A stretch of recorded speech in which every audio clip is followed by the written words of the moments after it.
చాలామందికి ముక్క లేకుండా ముద్ద దిగదు కదా! కానీ నెల రోజుల పాటు నాన్ వెజ్ మానేస్తే మీ బాడీలో ఎలాంటి మంచి మార్పులు జరుగుతాయో చూడండి. జనరల్‌గా మనం తీసుకునే ఆహారంలో ప్రోటీన్స్ అనేవి ఎక్కువ ఉండాలి. అయితే చాలామంది ప్రోటీన్ సోర్స్ కోసం నాన్ వెజ్ పైన ఆధారపడతారు.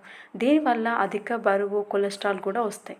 బాడీలో కొలెస్ట్రాల్ ఎక్కువ పెరగడం వలన heart diseases and liver diseases రావచ్చు.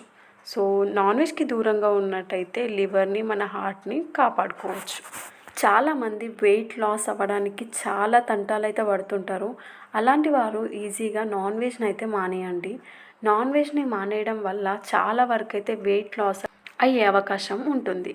కొంతమంది థైరాయిడ్ సమస్యలతో బాధపడుతూ ఉంటారు. కానీ నాన్ వెజ్ అంటే మాత్రం వేలు కోసుకుంటారు. సో, ఇలాంటి వారు నాన్ వెజ్ తగ్గించినట్టయితే థైరాయిడ్ సమస్యల నుండి ఈజీగా బయటపడొచ్చు.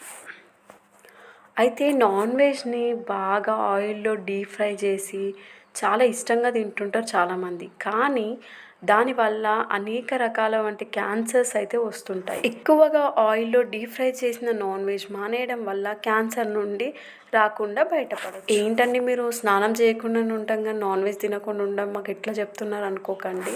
తినండి బట్ మితంగా తింటే చాలా మంచిది. Take care of your health.